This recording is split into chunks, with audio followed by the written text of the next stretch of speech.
Yes, so 13(1) deals with which constitutional laws? Pre-constitutional laws. So అది important. Next, Article 13 sub 2.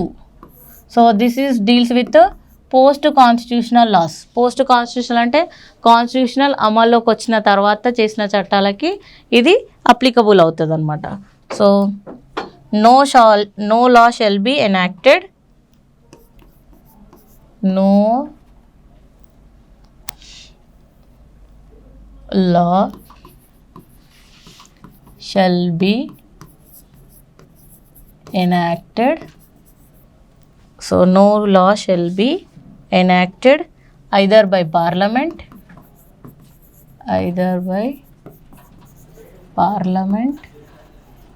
or state legislature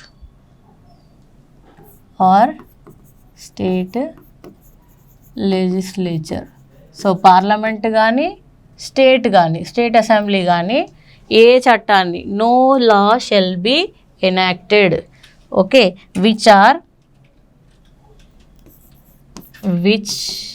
are అబ్రిడ్జ్.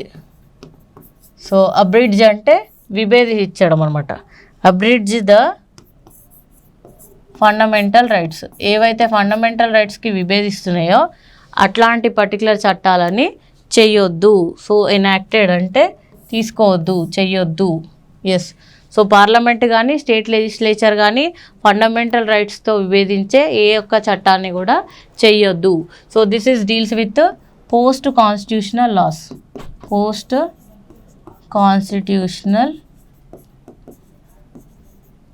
Loss. So అంటే constitution అమల్లోకి వచ్చిన తర్వాత చేసిన చట్టాలకి ఈ పర్టికులర్ అనేది అప్లికబుల్ అవుతుంది. సో ఇంతకుముందు 13(1)లో ఏంటి? ప్రీ కాన్స్టిట్యూషనల్ లాస్, ఇది post constitutional laws. So such laws are void, so చెల్లవు, ఆ పర్టికులర్ లాస్ చెల్లవు అనమాట. ఏవైతే ఫండమెంటల్ రైట్స్కి abridge to the fundamental rights అంటే విభేదిస్తున్నాయో ఆ పర్టికులర్ లాస్ అనేవి చెల్లవు. సో దీనికి కూడా ఒక డాక్ట్రిన్ ఉంది. So this is those provisions are called ultra vires are void. So here also one we have doctrine of severability.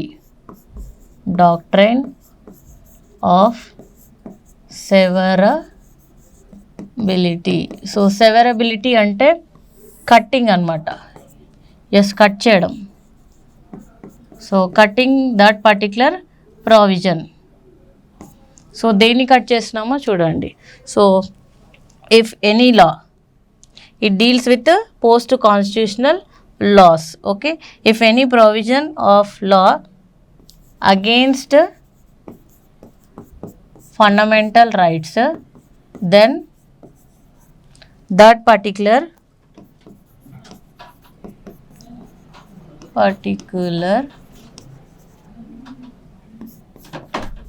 provision suspended or deleted,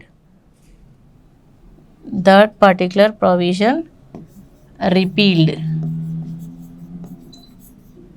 okay, that particular provision repealed,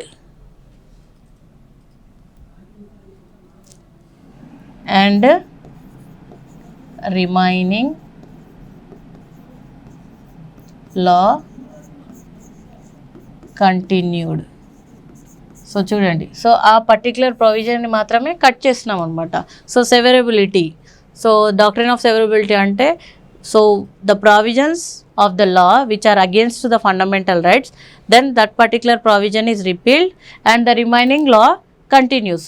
so ఆ ఒక్క పాయింటే అంటే ఆ లాలో మొత్తం లాని తీసేయకుండా అందులో ఏ ఒక్క point అయితే fundamental రైట్స్కి విభేదిస్తుందో దాన్ని మాత్రమే కట్ చేసి మిగతా లాని పెట్టచ్చు. సో ఇప్పుడు ఆ పర్టికులర్ పాయింట్ని కట్ చేస్తే ఆ లాకి మీనింగ్ లేదంటే మొత్తం లాని తీసేయాలన్నమాట. So continued, if such law, if such a provision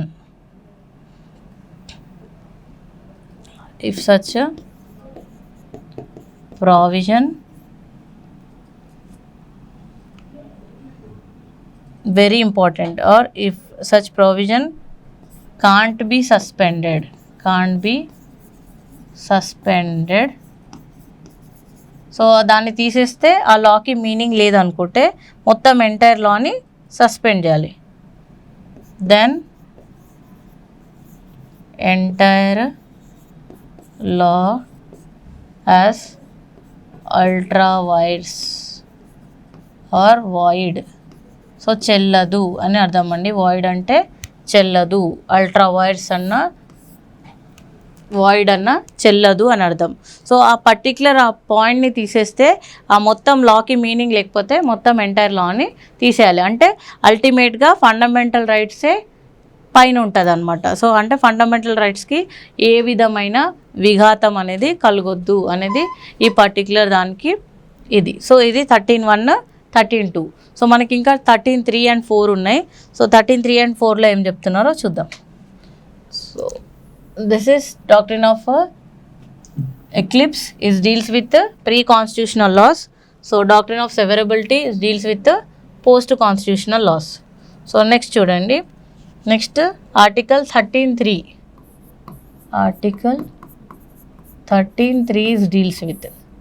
So what the Article 13(3) is saying, it defines the law as used in,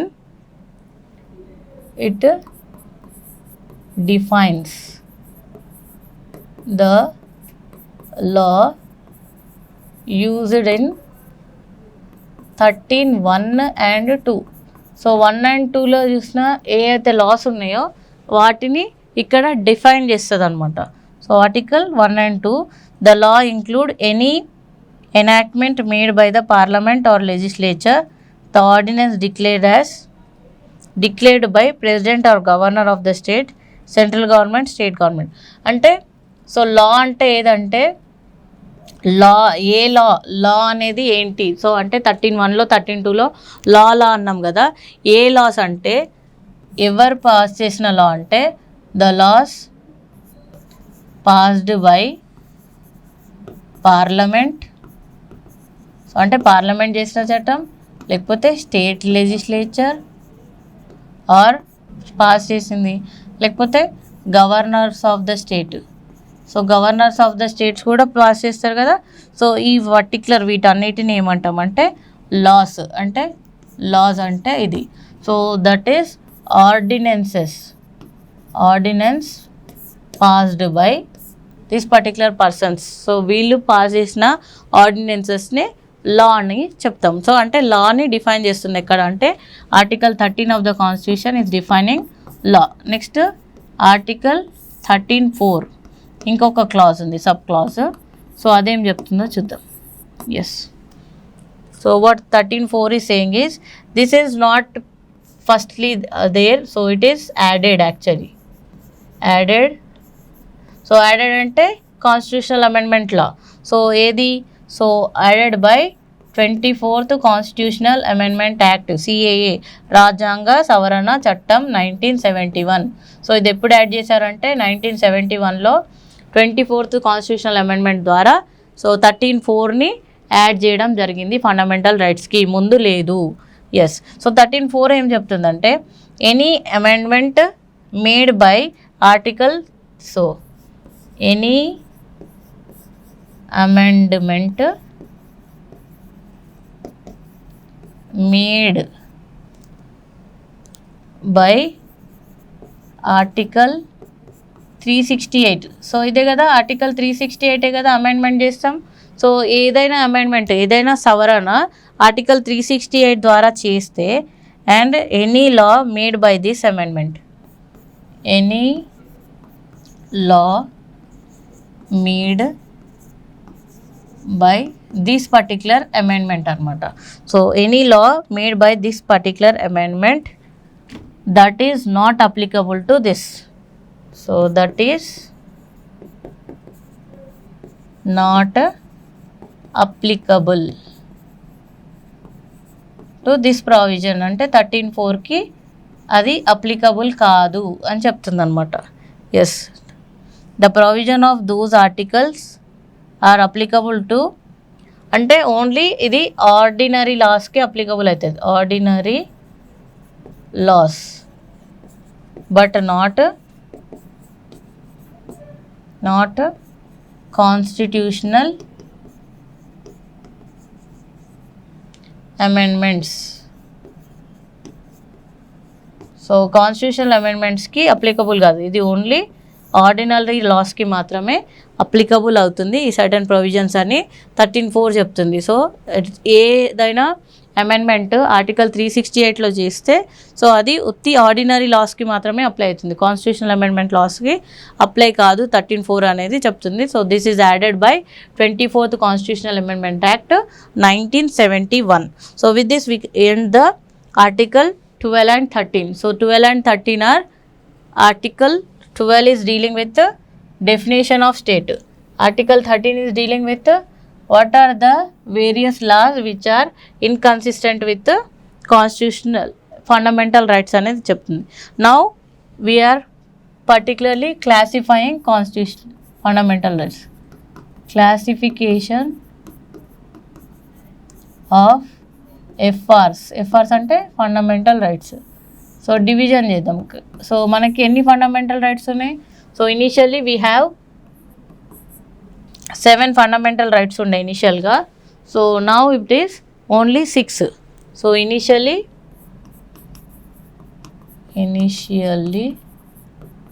7 FRs. So 1 తీసేయడం జరిగింది కదా, 1 cancelled. Now at present 6 fundamental rights. So మనకి only 6 ఉన్నాయి ఇప్పుడు. So ముందు 7 fundamental rights ఉండే. So property రైట్ని తీసేయడం జరిగింది. సో ఇప్పుడు వచ్చేసి ఓన్లీ 6 ఫండమెంటల్ రైట్స్ ఉంటాయి. సో ఈ ప్రాపర్టీ రైట్స్ ఎక్కడి నుంచి? సో 6th తీసేసాం కదా. సో ఎప్పుడు రిపీల్ చేసినామంటే 6th fundamental right repealed by దేని ద్వారా రిపీల్ చేయాలి? సో తీసేయాలన్నా యాడ్ చేయాలన్నా కాన్స్టిట్యూషనల్ అమెండ్మెంట్ యాక్ట్ ఉండాలి కదా. సో ఏ కాన్స్టిట్యూషనల్ అమెండ్మెంట్ యాక్ట్ అంటే 44th కాన్స్టిట్యూషనల్ అమెండ్మెంట్ యాక్ట్ 1976 ద్వారా 1978 సో తీసేయడం జరిగింది. సో అదేంటంటే right to property.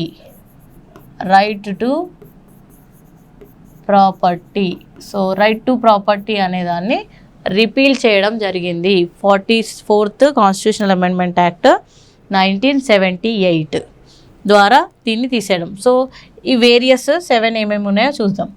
So first వచ్చేసి రైట్ టు ఈక్వాలిటీ. సో తెలుగులో ఏమంటారండి? సమానత్వపు హక్కు.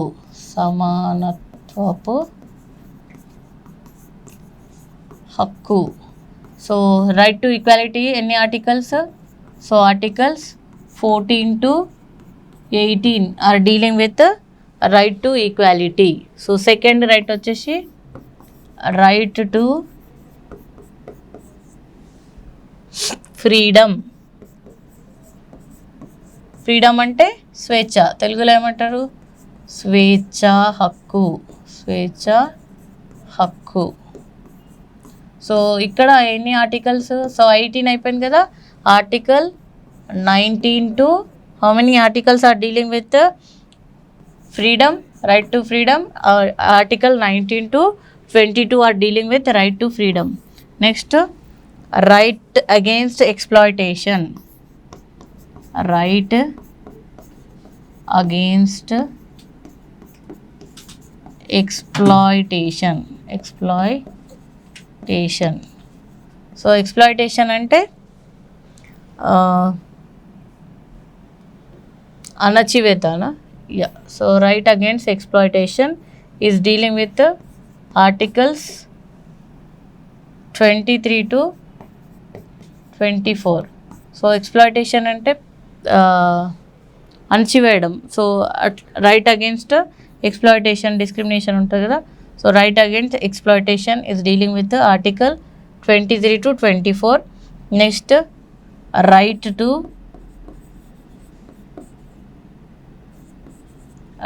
To religious freedom.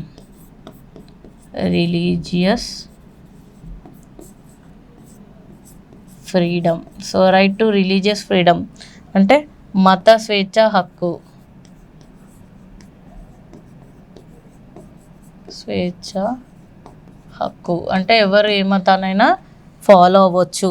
సో దాంట్లో స్టేట్కి ఏ పర్టికులర్ అఫీషియల్ మతం అనేది ఉండదు. Yes, right to religious freedom is dealing with article 25 to 28 is dealing with right to religious freedom. Next 5th వచ్చేసి cultural and educational. So cultural and educational rights. So cultural and educational rights. So విద్య మరియు cultural అంటే yes, so విద్యకు సంబంధించి కల్చర్కి సంబంధించిన ఇదనమాట. So దీంట్లో article 29 నుంచి 30 వరకు ఉంటాయి. So they are dealing with article 29 to 30 is dealing with cultural and educational right. So 6th అన్నాం కదా, right to property. Right to property so ఇప్పుడు లేదు, కాకపోతే రాసుకుందాం. Yes, so right to property ఆస్తి హక్కు. ఆస్తి హక్కు దేన్ని తీసేశారంటే ఆస్తి హక్కుని తీసేయడం జరిగింది. దీనికి పర్టికులర్ ఆర్టికల్ వచ్చేసి 31 ఉండే. సో దీన్ని రిపీల్ చేయడం జరిగింది, తీసేయడం జరిగింది. సో 7th వన్ వచ్చేసి రైట్ టు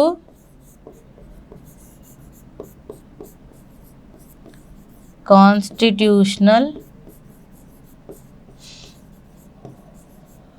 రెమిడీస్. రాజ్యాంగ పరిహారపు హక్కు. రాజ్యాంగ పరిహారపు హక్కు. Right to constitutional remedy is dealing with article. So 31 అయిపోయింది కదా, ఓన్లీ సింగిల్ ఆర్టికల్ 32 చాలా ఇంపార్టెంట్. సో 32 ఆర్టికల్ లేకపోతే మిగతా రైట్స్ అన్నీ వేస్ట్ అనమాట. సో ఈ రైట్స్ అన్నీ వేస్ట్. ఈ కాన్స్టిట్యూషనల్ రెమెడీ అనేది లేకపోతే, సో రాజ్యాంగ పరిహార పప్పు అంటే కాన్స్టిట్యూషనల్ పరంగా ఈ దేనికైనా ఈ పైన ఉన్న ఈ 5 హక్కులకి భంగం కలిగితే మనం కాన్స్టిట్యూషన్కి ద్వారా అంటే రాజ్యాంగం ఇచ్చిన హక్కుల ద్వారా వెళ్ళి మనం రిట్స్ అంటే ఏమంటారు కోర్టులో కేసు వేసుకోవచ్చు అనమాట. మనము కోర్టు ద్వారా వీటిని సాధించుకోవచ్చు.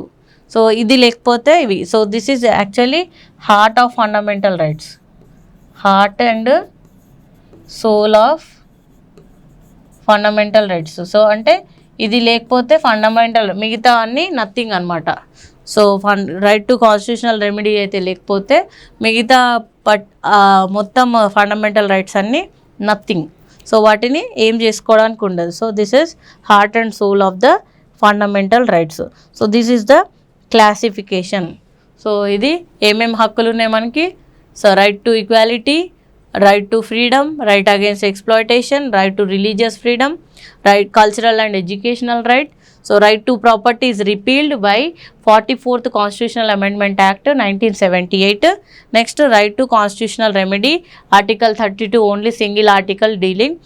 So without constitutional remedy, without this the remaining fundamental rights are waste.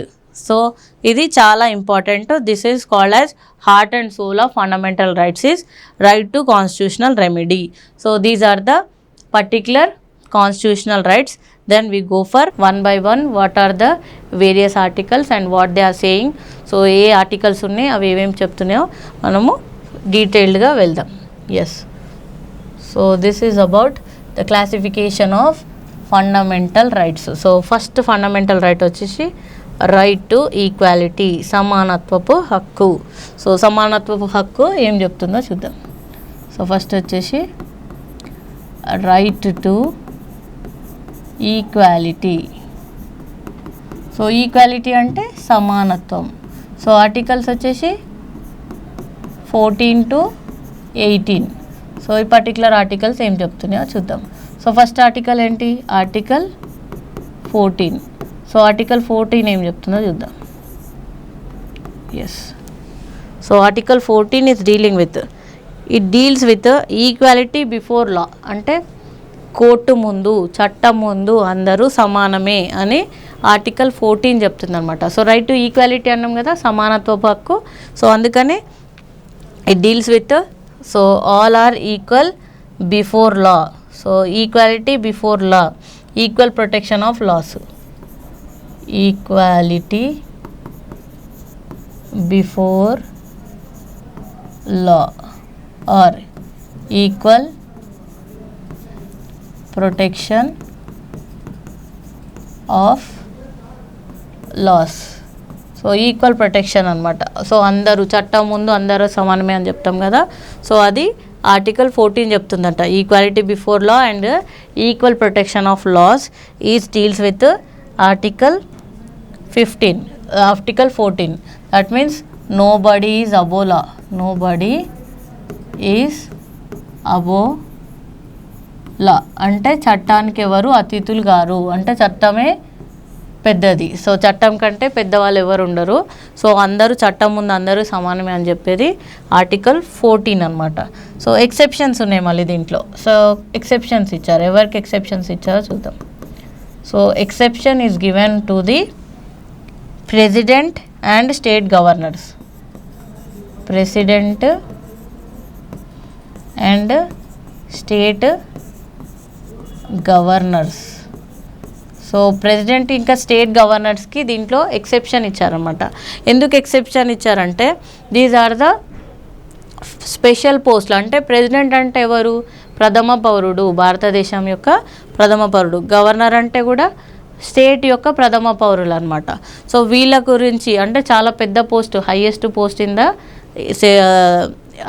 ఇది ప్రెసిడెంట్ అయితే highest post in the centre and governor అయితే highest post in the state కదా. సో అందుకని వీళ్ళకి ఒక ఎక్సెప్షన్ ఇచ్చారన్నమాట. సో చట్టం ఉందంటే ఏంటి ఆ ఎక్సెప్షన్ అంటే, వీళ్ళు ఆఫీస్లో ఉన్నప్పుడు, so while they are discharging, while they discharging, so while they are discharging their duties,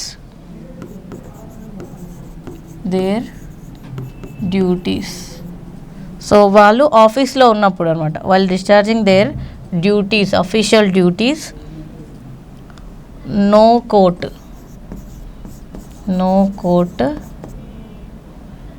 can summon them అంటే ఏ కోర్టు అంటే వీళ్ళ మీద ఏదైనా ఆబ్లిగేషన్స్ వస్తాయి, అంటే వీళ్ళు ఆఫీస్లో ఉన్నప్పుడు, అంటే వీళ్ళు పోస్టింగ్లో ఉన్నప్పుడు వీళ్ళ మీద ఏదైనా ఆబ్లిగేషన్స్ వస్తే ఏ కోర్టుకు కూడా వీళ్ళకు సమన్ చేసే అధికారం లేదు. అంటే వీళ్ళని పర్టికులర్గా యువర్ అండర్ అరెస్ట్ అని ఆ కోర్టు సమన్స్ తీసుకెళ్ళి ఇచ్చే అధికారం అనేది ఉండదు. ఏమన్నాం ఇప్పుడే, చట్టం ముందు అందరు సమానం అన్నాం కదా, నోబడీ ఈజ్ అబో లా అని. సో ఒక ఎక్సెప్షన్ అనమాట, ఇది వీళ్ళకి మినహాయింపు. యా ఎక్సెప్షన్ అంటే మినహాయింపు. యా ఎవరికి మినహాయింపు, ప్రెసిడెంట్కి ఇంకా స్టేట్ గవర్నర్స్కి మినహాయింపు అనమాట.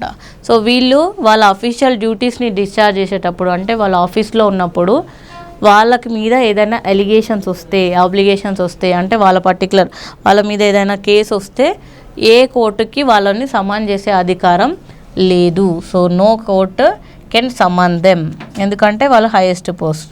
సో దీన్ని ఏమన్నామంటే బ్రిటిష్ కాన్స్టిట్యూషన్లో rule of law. So it is called as rule of law in British constitution. So British కాన్స్టిట్యూషన్లో this is called as rule of law. So equal protection of laws means all are protected equally. Okay, so ఇది rule of law అంటాం దీన్ని in British constitution. So this is what exception is given. So మళ్ళీ exception ఎవరికి ఇచ్చారంటే, exception tax loss ఉంటాయి కదా, tax.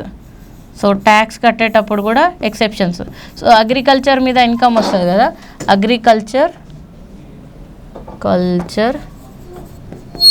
Income no tax. So agriculture ఇన్కమ్కి tax ఉండదండి. ఎస్, సో అగ్రికల్చర్ మీద ఎందుకంటే రైతులు కదా, సో వాళ్ళకి అన్సర్టనిటీ ఉంటుంది. సో వాళ్ళు పండించే పంటలు ఇంటికి వచ్చే దగ్గర అంటే ఇంటికి వచ్చేదాకా కూడా వాళ్ళకి నమ్మకం ఉండదు అనమాట. అంటే అకాల వర్షాలు రావచ్చు, ఆటోమేటిక్గా వాళ్ళకి ఏమంటారు పంట దిగుబడి తగ్గిపోవచ్చు. సో ఎన్నో కారణాల వల్ల అంటే ఇక్కడ అన్సర్టనిటీ ఉంటుంది. అంటే వీళ్ళు నేచర్ మీద ఆధారపడి ఎక్కువ వర్క్ చేస్తారు. సో నేచర్ మీద డిపెండ్ అయి వర్క్ చేస్తారు. సో అగ్రికల్చర్ అనేది మోస్ట్ ప్రాబబ్లీ వేరే బిజినెస్ లాగా కాదు. ఇఫ్ సపోజ్ ఎంప్లాయీస్ అనుకోండి, మంత్లీ శాలరీ వస్తుంది, personal income. So personal income tax ఉంటుంది కదా, సో వాళ్ళు వేరే, హౌస్ ట్యాక్స్ ఇట్లాంటివన్నీ వేరే. కానీ ఈ అగ్రికల్చర్ ఇన్కమ్ మీద ట్యాక్స్ వేయరు అనమాట. ఇది ఒక ఎక్సెప్షన్. సో అన్నీ ఏమన్నాం, ఈక్వాలిటీ బిఫోర్ లా అన్నాం. సో ఎక్సెప్షన్ ఎవరికి ఇచ్చినాం, ఇక్కడ ట్యాక్స్ వేయడంలో కూడా ట్యాక్స్ స్లాబ్స్ ఉంటాయి కదా.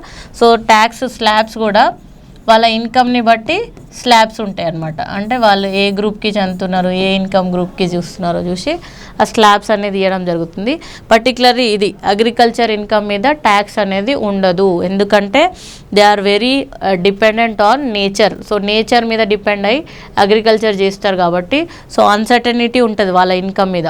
ఒకసారి ఇన్కమ్ రావచ్చు, రాకపోవచ్చు, మొత్తమే లాస్ అయిపోవచ్చు. ఇప్పుడు పర్టికులర్ చూస్తున్నాం కదా, సో అకాల వర్షాలు ఇట్లాంటివి వచ్చేసి వాళ్ళ పంట నష్టం జరగడము, వాళ్ళు పెట్టిన పెట్టుబడి కూడా చేతికి రాదు కొన్నిసార్లు. అందుకని చెప్పేసి వీళ్ళకి ఒక ఎక్సెప్షన్ అనేది ఇవ్వడం జరిగింది. Okay, next reasonable. సో దీంట్లో రీజనబుల్ ఉండాలన్నమాట. సో ఈ ఎక్సెప్షన్ కూడా రీజనబుల్ ఉండాలి. ఈ రీజనబుల్ ఎవరు చెప్తారంటే మనకి కోర్టు చెప్పాలి. సో రీజనబుల్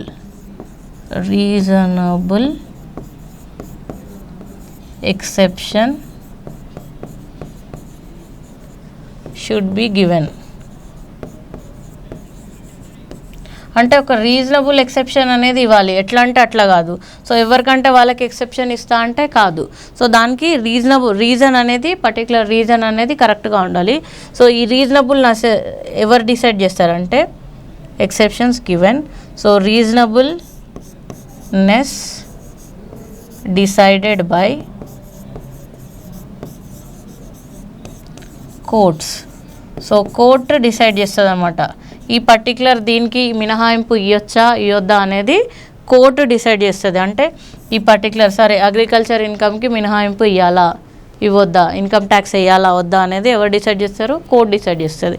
సో అట్లా అనమాట. సో ఎవరంటే వాళ్ళు రీజనబుల్నెస్, నాకు ఇది రాదు ఇది ఉంటుంది, నేను ఎక్సెప్షన్ అంటే కాదు. సో దానికి అది రీజనబుల్లా కాదా అనేది ఎవరు ఎక్స్పెక్ట్ చేస్తారంటే కోర్టు ద్వారా డిసైడ్ చేయడం జరుగుతుంది. So this is one of the article that is 14 right to ఈక్వాలిటీలో equality before law, equal protection of laws, exception ఎవరికి, nobody is above law, exception given to president and governor. So వీళ్ళకి పర్టికులర్గా వేరే పద్ధతి ఉంటుంది. వీళ్ళ మీద allegations వస్తే వీళ్ళకి ఇంపీచ్మెంట్ అనేది ఒకటి ఉంటుంది. సో ఇంపీచ్మెంట్ ద్వారా వాళ్ళని పదవిలో నుంచి తొలగించడం జరుగుతుంది. ఓకే, ఇది ఆర్టికల్ 14. నెక్స్ట్ ఆర్టికల్ 15 ఏం చెప్తుందో చూద్దాం. ఎస్, మనం రైట్ టు ఈక్వాలిటీలోనే ఉన్నాం కదా. So sorry, right to equality. So article 14 is completed. Next article 15 of the constitution is dealing with. So article 15 ఏం చెప్తుందో చూద్దాం. So each and every articles important in fundamental rights. So అన్నిట్లలో కాదు, కొన్ని articles important ఉంటాయి. So అందులో fundamental రైట్స్లో అన్ని articles important. So మీరు చాలా కీన్గా అబ్జర్వ్ చేయాలి ఏ ఆర్టికల్ ఏం చెప్తుంది. So article 15 is dealing with it is available to the only citizens. ఇంతకుముందు చెప్పుకున్నాం కదా, సిటిజన్షిప్లో ఓన్లీ సిటిజన్స్కి మాత్రమే అప్లికబుల్ అవుతుంది. ఏంటి, చాలా ఇంపార్టెంట్ ఆర్టికల్ 15. సో ఆర్టికల్ 15 ఏం చెప్తుందో ఇక్కడ చూద్దామన్నా కదా. So only citizens of India. Yes, so it is dealing with, it is deals with. So article 15 is dealing with discrimination. So state shall not discriminate. State shall not discriminate. So discriminate అంటే వివక్ష. So state అంటే ఎవరు, ఇంతకుముందు చూసినాం కదా article 12లో, state shall not discriminate, the state. Okay, the state shall not discriminate. So ఎవరిని discriminate చేయొద్దు, వివక్ష చూపించొద్దు. Discriminate among citizens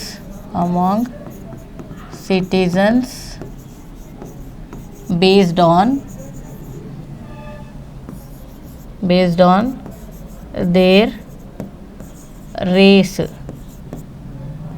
birth of place అంటే వాళ్ళు పుట్టిన place, region. Okay, race, religion, వాళ్ళు ఏ రిలీజియను, ఏ మతము, ఇలాంటి వివక్ష అనేది చూపించొద్దు. ఏజ్, ఇట్లాంటివి ఏమి చూడకుండా, సో వివక్ష అనేది చూపించొద్దు. ఓకే, సో ఎవరు, స్టేట్. సో మళ్ళీ స్టేట్ అనేది ఏ రకమైన వివక్షని సిటిజన్స్ మీద చూపించదు, కానీ ఇది ఓన్లీ సిటిజన్స్కి మాత్రమే అవైలబుల్ ఉంటుంది. Article 15, the state shall not discriminate among the citizens based on their race, birth of place, religion, age, sex. So అట్లాంటి ఏవి అంటే మేల్ ఆఫ్ ఫీమేలా, సో మెన్ ఆర్ విమెన్, అంటే మెన్ కంటే ఒక రూల్స్, విమెన్ కంటే ఇంకొక రూల్స్. సో అట్లాంటి ఏమీ ఉండకుండా చూడాలన్నమాట. So men or women, so చిల్డ్రన్సా, మైనర్స్ అయితే ఒక రూలు, సో మేజర్ అయితే ఒక రూలు, అట్లాంటి ఏం లేకుండా స్టేట్ షల్ నాట్ డిస్క్రిమినేట్ అని చెప్పేసి చెప్తుంది. So state shall not discriminate అని 15 చెప్తుంది కదా. సో 15కి ఇంకా సబ్ ఉన్నాయి అనమాట. 15(1) ఏం చెప్తుందో చూడండి. So article 15(1) of the constitution is dealing with. So 15(1) ఏం చెప్తుందో చూద్దాం. సో 15(1) ఈజ్ ఏంటి, సో ఎక్కడ డిస్క్రిమినేషన్ చూపించొద్దు అంటే వివక్ష అనేది ఎక్కడ చూపించొద్దు అని ఆర్టికల్ 15(1) చెప్తుంది. ఎక్కడ వివక్ష చూపించొద్దు, యాక్సెస్ ఆఫ్ పబ్లిక్ ప్లేసెస్ అంటే పార్కులు, హోటల్స్ ఉంటాయి కదా, రెస్టారెంట్లు.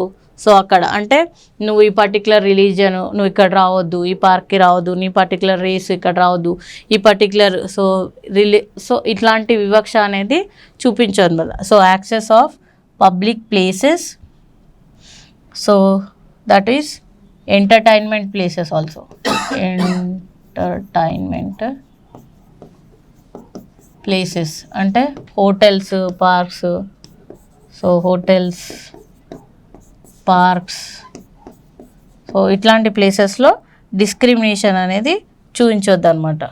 ఎవరు, స్టేట్ అంటే కంట్రీ. సో ఇంతకుముందు స్టేట్ అంటే డిఫైన్ చేసినాం కదా, యూనియన్ గవర్నమెంట్లో అయితే స్టేట్ ఎవరు, స్టేట్ గవర్నమెంట్లో అయితే స్టేట్ ఎవరు. సో వాళ్ళు ఎలాంటి డిస్క్రిమినేషన్ చూపించొద్దు, so particular places and all that. So మళ్ళీ ఆర్టికల్ 15(2) ఏం చెప్తుందో చూద్దాం. సో 15(1) ఏమంటుంది, shall not discriminate access to the public places, entertainment, parks, hotels. పార్క్స్లో ఎంటర్టైన్మెంట్ చేసేటప్పుడు పర్టికులర్ డిస్క్రిమినేషన్ అనేది ఉండొద్దు. నెక్స్ట్ 2 ఏం చెప్తుందంటే, shall not discriminate use of roads. So road use చేసేటప్పుడు కూడా డిస్క్రిమినేషన్ అనేది ఉండొద్దు. Use of wells. సో ఇప్పుడు వెల్స్ ఎక్కడ అంటారా, సో అప్పుడు అంటే కాన్స్టిట్యూషన్ రాసేటప్పుడు వెల్స్ ఏంటంటే, సో మీరు పర్టికులర్ ఇది శ్యామ్ సింగారాయ్ సినిమా ఉంది కదా, దాంట్లో చూసింటారు.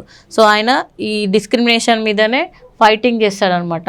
అంటే అక్కడ వెల్ ఉంటుంది, ఒక బావి ఉంటుంది కదా, సో ఆ బావిలోకి వేరే అంటే నిమ్న వర్గాల వాళ్ళని ఆ పర్టికులర్ బావి నీళ్ళు, అంటే ఇప్పుడు అంటే ట్యాప్స్ ద్వారా వస్తున్నాయి నీళ్ళు కదా, అప్పుడు వాటర్ అంటే వాళ్ళు పర్టికులర్ హ్యాండ్ పంప్స్ కానీ బావులు కానీ ఉండేటివి. సో ఆ పర్టికులర్ బావి దగ్గరికి వెళ్ళడానికి వీల్లేదనమాట. అంటే నిమ్న వర్గాలకు చెందిన వాళ్ళు, అంటే వాళ్ళ పర్టికులర్ వాళ్ళ రేస్ మీద డిస్క్రిమినేషన్ చూపిస్తున్నారు, వాళ్ళ రిలీజియన్ మీద డిస్క్రిమినేషన్ చూపిస్తున్నారు. సో అట్లాంటి డిస్క్రిమినేషన్ ఉండొద్దని 15(2) of the article. So article 15(2) చెప్తుందనమాట. So discrimination, use of wells దగ్గర డిస్క్రిమినేషన్ చూపించొద్దు. సో ఇది డౌన్ ట్రాడెన్ నుండి వాళ్ళని పర్టికులర్ ఎక్కడికి రానే గుడిలో ప్రవేశం లేకుండా ఈ పర్టికులర్ రోడ్ అంటే ఈ వీధి బ్రాహ్మణ వీధి ఈ వీధి అని అప్పుడు ఉండేటి అనమాట. అంటే బ్రాహ్మణ వీధి అంటే కొద్ది బ్రాహ్మణ్సే ఉండాలి, అంటే అక్కడికి వేరే వాళ్ళు రావడానికి వాళ్ళని అలో చేసేవాళ్ళు కాదు. సో అట్లాంటి అందుకనే access of roads, use of wells అని కూడా ఇక్కడ ఇంక్లూడ్ చేయడం జరిగింది కాన్స్టిట్యూషన్లో. అంటే మీకు ఇప్పుడు జనరేషన్లో అట్లా అనిపిస్తుంది, ఇప్పుడు వెల్స్ ఎక్కడ ఉన్నాయి, ఇప్పుడు ఇది ఎక్కడ ఉంది అంటే కాన్స్టిట్యూషన్ రాసేటప్పుడు అంబేద్కర్ గారు ఇవన్నీ ఫీల్ అయ్యారు, ఎందుకంటే ఆయన డౌన్ ట్రాడెన్ నుంచి వచ్చారు కాబట్టి. సో ఇవన్నీ ఉండొద్దు అని చెప్పేసి పర్టికులర్గా ఇట్లాంటి ఫండమెంటల్ రైట్స్ని, ప్రాథమిక హక్కులను పెట్టి ఇవన్నీ విషయాల్లో వివక్ష అనేది ఉండొద్దు అని చెప్పేసి అందరు ఈక్వల్ అని చెప్పడంలో ఇక్కడ చూపించారు. Use of wells, use of tanks, so tanks ఉంటాయి కదా, సో ట్యాంక్స్ యూజ్లో కూడా వివక్ష చూపించద్దు. ఇంకా use of bathing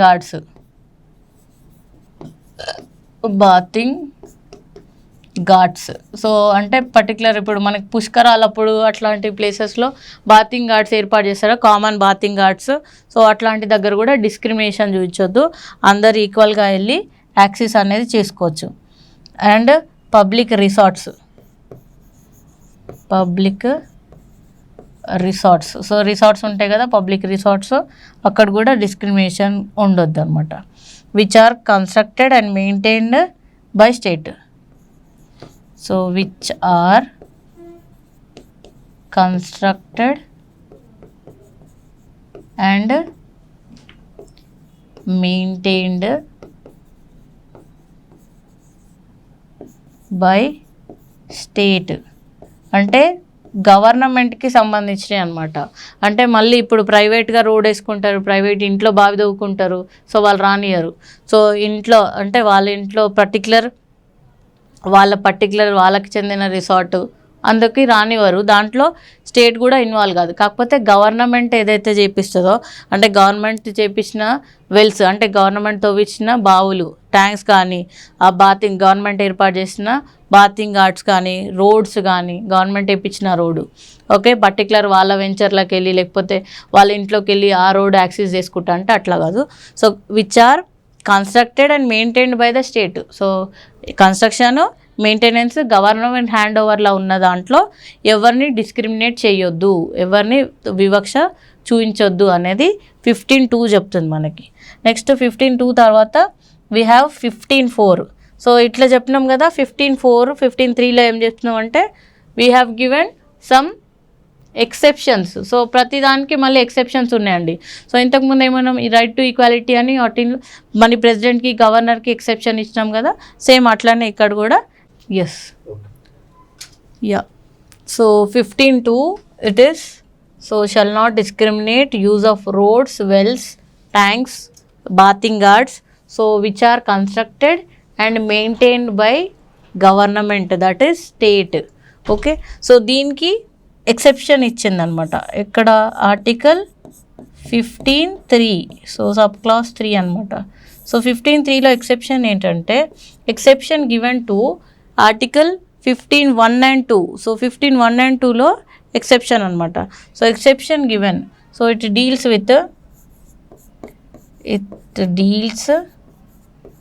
with exception, so మినహాయింపు అనమాట. ఎస్, ఎక్సెప్షన్ అంటే మినహాయింపు. సో ఎవరికి మినహాయింపు అంటే ఎక్సెప్షన్, మినహాయింపు, exception given to article 15(1) and 2. So article 15(1) and 2కి మినహాయింపు అనమాట. సో ఎవరికి మినహాయింపు అంటే ఫర్ ఉమెన్ అండ్ చిల్డ్రన్, అంటే చిన్నపిల్లలకి ఇంకా మహిళలకి ఎక్సెప్షన్ అనేది ఇవ్వడం జరిగింది. ఆర్టికల్ 15(3)లో ఈ 15(1)లో 15(2)లో చెప్పిన దాంట్లోకి చిన్నపిల్లలకి ఇంకా మహిళలకి ఎక్సెప్షన్, మినహాయింపు ఇచ్చారన్నమాట.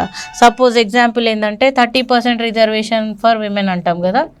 సో 30% రిజర్వేషన్ ఫర్ విమెన్, ఎందుకంటే రిజర్వేషన్ ఎందుకు విమెన్కి, విమెన్ వెనుకబడి ఉన్నారు. సో అప్పుడు మీరు ఎప్పుడైనా రాజ్యాంగం ఎప్పుడు రాశారు మనకి ఇండిపెండెన్స్ వచ్చినప్పుడు కదా.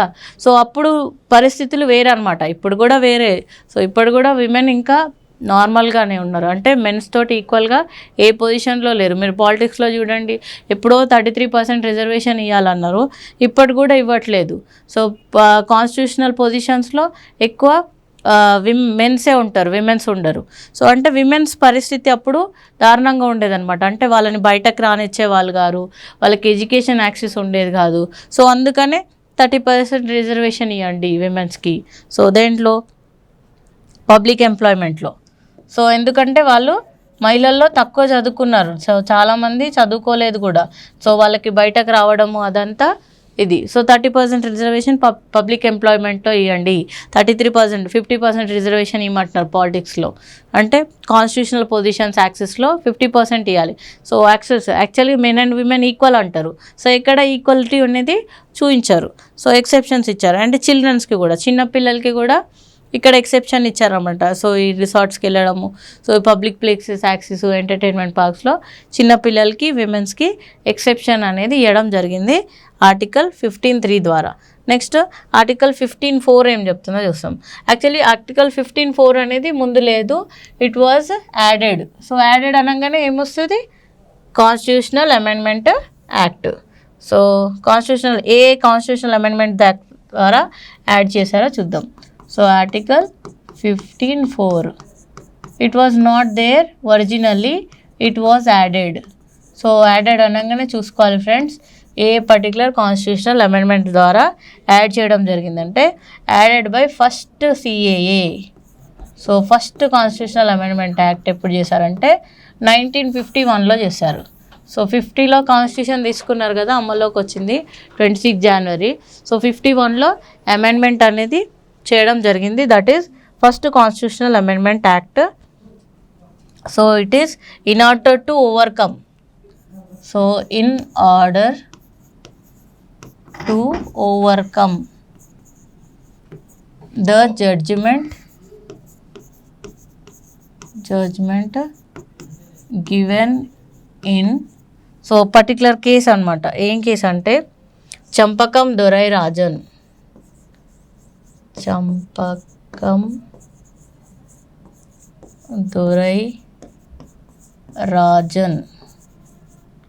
Versus state of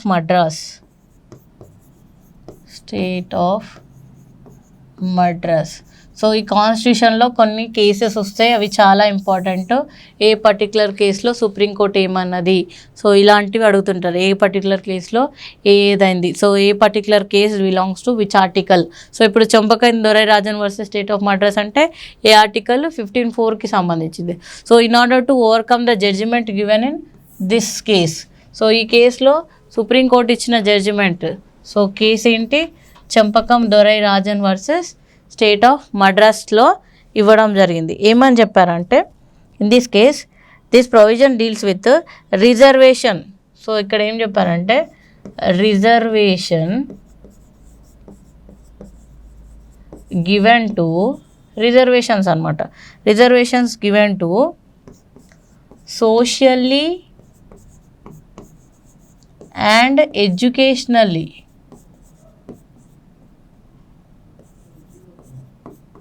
backward classes. So socially and educationally backward classes. So socially educationally backward classes, particularly SCs and STs. So scheduled tribes, scheduled caste వాళ్ళకి మాత్రమే. సో చూడండి ఇక్కడ ఫస్ట్ మనకి రిజర్వేషన్ ఎట్లా వచ్చిందంటే based on socially and educationally backward, చాలా important. So Champakam Dorairajan versus state of Madras కేసులో supreme court ఏం చెప్పిందంటే reservation should be given. So అందరేమనం ఈక్వల్ అన్నాం కదా, సో ఈక్వల్ అన్నప్పుడు రిజర్వేషన్స్ ఎందుకు అని ఇక్కడ కేసు అనమాట. సో రిజర్వేషన్స్ ఎలా ఇస్తున్నాం ఏమంటే based on socially and educationally background, అంటే వాళ్ళు సోషల్గా అంటే సామాజిక పరంగా ఎంత బ్యాక్వర్డ్ ఉన్నారు, ఎడ్యుకేషన్ పరంగా ఎంత బ్యాక్వర్డ్ ఉన్నారు చూడండి మీరు. అప్పుడు డౌన్ ట్రాడన్ పీపుల్ ఎస్సీస్, పర్టికులర్లీ ఎస్సీస్ ఎస్టీస్ అనమాట. సో పర్టికులర్లీ ఎస్సీస్ ఎస్టీస్ని చూస్తే వాళ్ళు సామాజిక పరంగా వివక్ష చూపబడ్డారు. అంటే అంటరానితనం అని చెప్పేసి వాళ్ళని ఎక్కడికి దగ్గర రానియకపోవడము, ఏది యాక్సెస్ చేసుకోనియకపోవడం, వాళ్ళ ఈక్వల్ అని చెప్తున్నారు. సో వీళ్ళకి రిజర్వేషన్ ఎందుకు అని. So socially and educationally backward, వాళ్ళకి ఎడ్యుకేషన్ కూడా లేదు అప్పుడు. సో ఫస్ట్ రిజర్వేషన్స్ దేని మీద స్టార్ట్ అయ్యాయి? ఎకనామిక్ బేసిస్ లేదండి. So first reservation is based on socially and educationally backward. So వాళ్ళు ఎడ్యుకేషన్గా బ్యాక్వర్డ్ ఉన్నారా, సోషల్గా బ్యాక్వర్డ్ ఉన్నారా? సోషల్ అంటే సామాజిక అండ్ విద్య.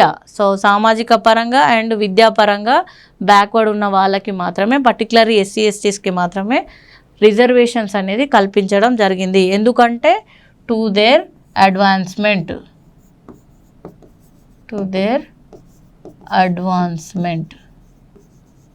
సో వాళ్ళ అభివృద్ధి కోసం. అడ్వాన్స్మెంట్ అంటే అభివృద్ధి. సో వాళ్ళని అభివృద్ధి చేయడానికి. సో అలా రీకాల్ అంటున్నాము. వీళ్ళు ఏంటంటే వెనుకబడిపోయినారు. ఎట్లా వెనుకబడిపోయినారు? సామాజిక పరంగా ఇంకా ఎడ్యుకేషన్ పరంగా వెనుకబడినారు. అందుకని వీళ్ళకి రిజర్వేషన్స్ ఇవ్వాలని చెప్పేసి Champakam Dorairajan versus state of Madras కేసులో చెప్పడం జరిగింది. సో అందుకని ఇది యాడ్ చేశారు. So 15(4)లో added. సో ఇది 15(4) కదా. 15(5) ఏం చెప్తుంది చూడండి. సో మీరు అందరు సమానం అంటున్నారు, రిజర్వేషన్ ఎలా ఇస్తున్నారు అనేది ఇక్కడ క్వశ్చన్ అనమాట. సో రిజర్వేషన్ ఎలా ఇస్తున్నారు? సోషల్లీ ఎడ్యుకేషనల్లీ బ్యాక్వర్డ్ ఉండి, సో పర్టికులర్లీ ఎస్సీస్ ఎస్టీస్కి మాత్రమే వాళ్ళ అడ్వాన్స్మెంట్ కోసం రిజర్వేషన్ అనేది కల్పించడం జరుగుతుంది. సో నెక్స్ట్ 15(5) ఏం చెప్తుంది? 15(5) also initially not there, it was also added by constitutional amendment act, that is 93rd constitutional amendment act 2005. So రీసెంట్గా యాడ్ చేయడం జరిగింది. So not recent, it's okay. So 2005. So in order to nullify, so ఇదెందుకంటే in order to nullify. So nullify అంటే తీసేయడం, అంటే దాన్ని పల్చన చేయడం అనమాట. So in order to nullify the effect of judgment given. So ఏ కేసులో judgment given by supreme court in. So cases important అండి. సో 15(4)లో ఏ కేసు అంటే Champakam Dorairajan versus state of Madras. So ఏ కేసు అది? Reservations case. ఎలా ఇస్తున్నారు రిజర్వేషన్స్ అనేది? సో ఇదేం కేసు అంటే, సో చూడండి. సో కేసెస్ ఎప్పుడు కొటేషన్స్లో పెట్టుకోండి. So important. PA Inamdar versus state of Maharashtra.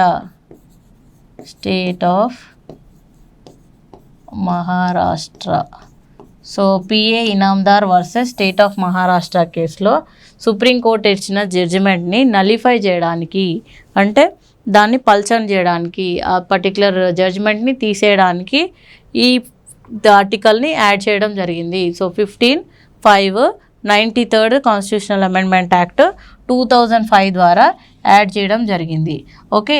So దీంట్లో ఏమంటారంటే rule of reservation need not be implemented in unaided educational institutions. So reservation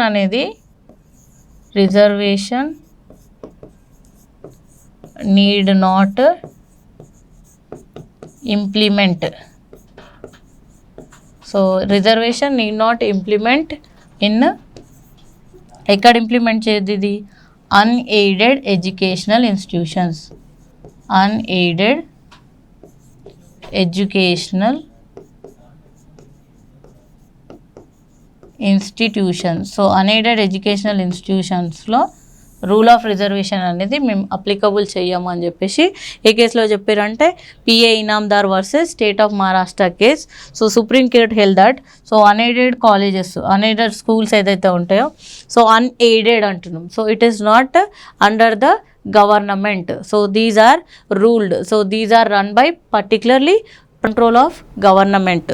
so మీరు గవర్నమెంట్ దాంట్లో రిజర్వేషన్స్ ఇచ్చుకోండి, బట్ అన్ఎయిడెడ్ దాంట్లో మేము రిజర్వేషన్ ఇవ్వమని చెప్పేసి సుప్రీంకోర్టులో ఎక్కడ చెప్పినంటే P A Inamdar versus state of Maharashtra case. So that is particularly 93rd constitutional amendment act 2005లో యాడ్ చేయడం జరిగింది. ఓకే, సో ఇది అన్ఎయిడెడ్ కాలేజ్. సో 15(5) అయిపోయింది కదా.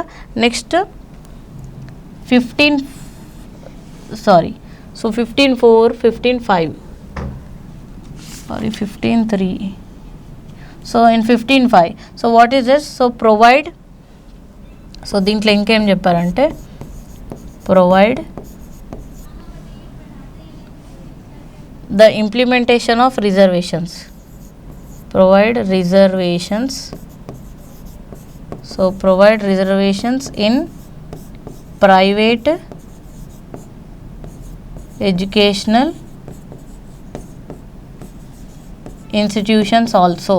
సో రిజర్వేషన్స్ మీరు ప్రైవేట్ దాంట్లో కూడా కల్పించండి అని చెప్పడం జరిగిందనమాట.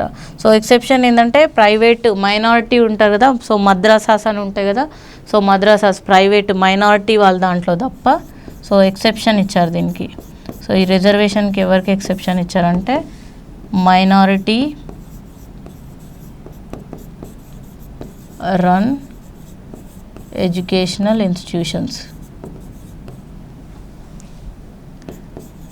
ఇన్స్టిట్యూషన్స్. సో మైనారిటీ వాళ్ళకి ఒక ఎక్సెప్షన్ ఇవ్వడం జరిగింది. So minority run educational institutions are excepted from reservations. Okay, so దీనికి కూడా ఒక కేసు ఉంది. సో ఈ కేసు కూడా ఇంపార్టెంట్. సో ఏ కేసు అంటే ఇది చాలా important case. Ashwath Kumar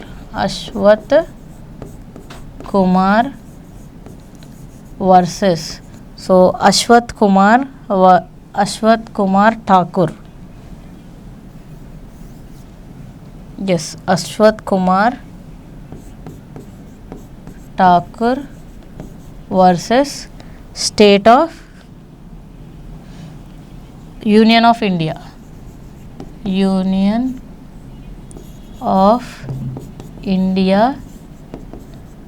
2008. So ఇది రిజర్వేషన్స్ మీదనే ఉందండి పర్టికులర్ కేసు. సో మైనారిటీ ఇన్స్టిట్యూషన్స్లో ఎక్సెప్షన్ ఇవ్వండి రిజర్వేషన్కి. సో మిగతా ప్రైవేట్ అన్ఎయిడెడ్ కూడా you have to give the reservation అని చెప్పేసి చెప్పింది. సో ఈ కేసులో ఏం చెప్పిందంటే 93rd constitutional amendment act is unconstitutional. 93rd CAA is unconstitutional అంటే అది కాన్స్టిట్యూషనల్ని ఫాలో అవ్వడం లేదు, కాన్స్టిట్యూషన్కి వ్యతిరేకంగా ఉంది. అన్కాన్స్టిట్యూషనల్ అంటే కాన్స్టిట్యూషన్కి వ్యతిరేకంగా ఉంది అని చెప్పేసి ఈ particular Ashwath Kumar Thakur versus state of union government 2008 కేసులో ఇది చెప్పడం జరిగింది. సో ఇది 15. సో మొత్తం ఆర్టికల్ 15. సో 15 1 2 3 4 5. సో డిస్క్రిమినేషన్ మీద ఇది. సో ఈక్వల్ అని చెప్తున్నాం, మళ్ళీ కొందరికి ఎక్సెప్షన్స్ ఇస్తున్నాం అనమాట. సో ఏ గ్రౌండ్స్లో ఇస్తున్నామని మళ్ళీ అక్కడ రిజర్వేషన్స్ టాపిక్ వచ్చిందండి. సో రిజర్వేషన్స్ ఫస్ట్ ఎట్లా స్టార్ట్ చేశారంటే సోషల్లీ అండ్ ఎడ్యుకేషనల్లీ బ్యాక్వర్డ్ వాళ్ళకే, పర్టికులర్లీ ఎస్సీస్ and STs to their advancement, వాళ్ళ అడ్వాన్స్మెంట్ కోసమే ఇవ్వడం జరిగింది. సో ఇది 15 అయిపోయింది కదా ఆర్టికల్ 15. ఇప్పుడు ఆర్టికల్ 16 చూద్దాం.